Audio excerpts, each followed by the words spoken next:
లోక్సభ ఎన్నికల ఫలితాల్లో వైఫల్యాల్లో నిగ్గు తెల్చే పనిలో నిమగ్నమైంది కురియన్ కమిటీ. గాంధీ భవన్లో పార్లమెంట్ అభ్యర్థులతో వరుస భేటీలు నిర్వహిస్తూ అభ్యర్థుల నుంచి వచ్చిన ఫీడ్బ్యాక్ను సేకరిస్తోంది. వచ్చిన సమాచారాన్ని సీల్డ్ కవర్లో హైకమాండ్కు నివేదించనుంది కురియన్ కమిటీ.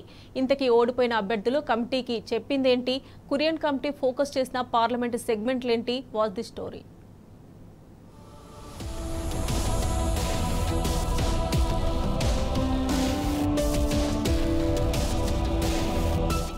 పార్లమెంటు ఎన్నికల ఫలితాలపై కొరియన్ కమిటీ పోస్ట్ మార్టం చేసే పనిని మొదలుపెట్టింది. గాంధీ భవన్ లో మఖం వేసిన కొరియన్ నేతృత్వంలోని నిజ నిర్ధారణ కమిటీ పార్లమెంటు ఎన్నికల్లో పోటీ చేసిన అభ్యర్థులతో భేటీ అవుతోంది. సికింద్రాబాద్ పార్లమెంటు అభ్యర్థి, ఖైరతాబాద్ ఎమ్మెల్యే దానం నాగేందర్ తో మొదలైన భేటీలు రాత్రి వరకు కొనసాగాయి. మొదట ఓడిపోయిన పార్లమెంటు నియోజకవర్గాలకు చెందిన అభ్యర్థులతో మొదలైన భేటీలు మధ్యాహ్నం వరకు కొనసాగాయి.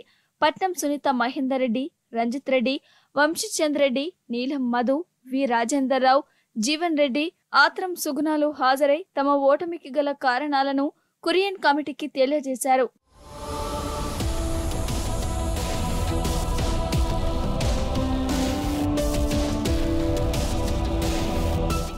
లాంచ్ తర్వాత మొదలైన భేటీలో గెలిచిన ఎంపీలు సురేష్ షెట్కార్, మల్లు రవి, చామల కిరణ్ కుమార్ రెడ్డి, రఘువీర్ రెడ్డి, బలరాం నాయక్, కడియం కావ్య, వంశీకృష్ణ తదితరులు హాజరయ్యారు.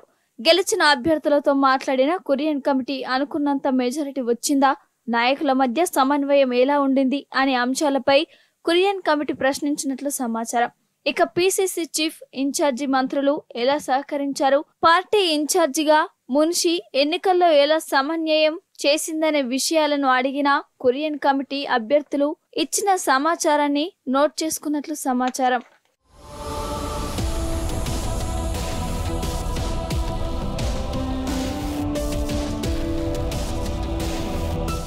కొరియన్ కమిటీ ముందు పలువురు నేతలు తమ గోడును వెళ్లబోసుకున్నట్లు తెలుస్తోంది.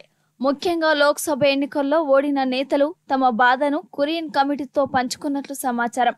పార్టీలో భారీగా చేరికలు జరిగాయని, తద్వారా ఓట్లు పెరుగుతాయని అనుకుంటే రావాల్సిన ఓట్ల కంటే తక్కువ ఓట్లు వచ్చాయని పలువురు నేతలు కొరియన్ కమిటీతో చెప్పినట్లు సమాచారం. ఇక నేతల మధ్య సమన్వయం లోపించిందని, అదే తమ ఓటమికి కారణమైందని ఓ అభ్యర్థి ఆవేదన వ్యక్తం చేశారట. తన ఓటమికి సొంత పార్టీ నేతలే కారణమయ్యారని మరో అభ్యర్థి ఫిర్యాదు చేసినట్లు సమాచారం. ఎమ్మెల్యేలు సరిగ్గా సహకరించలేదని మరో అభ్యర్థి అసహనం వ్యక్తం చేసినట్లు తెలుస్తోంది.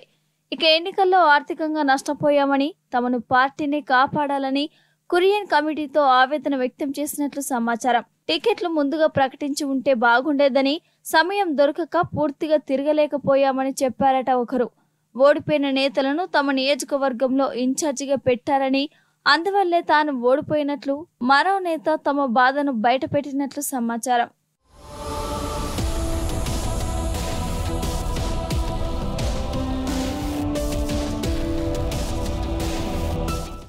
ప్రధానంగా తక్కువ మార్జిన్ తో ఓడిపోయిన సీట్లపై Kurian committee special focus పెట్టిందట.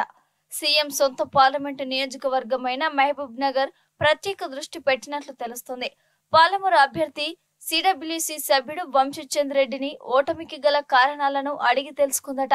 Mahabub Nagar parliament పరిధిలో సీఎం రేవంత్ సహా 7 కాంగ్రెస్ ఎమ్మెల్యేలు ఉన్నా ఎందుకు ఓడిపోయింది అనే విషయంపై లోతుగా విశ్లేషిస్తుందట కొరియన్ కమిటీ. స్థానికంగా పార్టీకి జరిగిన వెన్నుపోటు, కొందరు ఎమ్మెల్యేలు సహకరించని తీరు కమిటీ ముందు వంశీచంద్ రెడ్డి చెప్పినట్లు సమాచారం. సీఎం రేవంత్ నియోజకవర్గంలో అసెంబ్లీ ఎన్నికలతో పోలిస్తే లోక్సభ ఎన్నికలకు మెజారిటీ తగ్గడంపై కమిటీ ఆశ్చర్యం వ్యక్తం చేసినట్లు సమాచారం.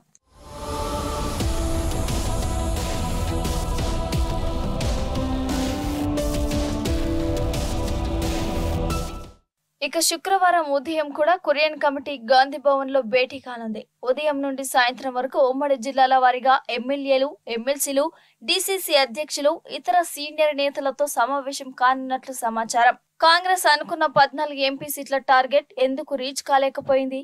కనీసం 12 స్థానాలైనా గెలవాల్సి ఉండే. 8 ఎంపీ సీట్లతో ఎలా సరిపెట్టుకోవాల్సి వచ్చింది అనే విషయాలపై సమాచారాన్ని సేకరించనుంది. ఇక పార్టీ కీలక నేతలు, సీనియర్ నేతలను సైతం కలిస్తే బాగుంటుందని కొరియన్ కమిటీ భావిస్తోంది.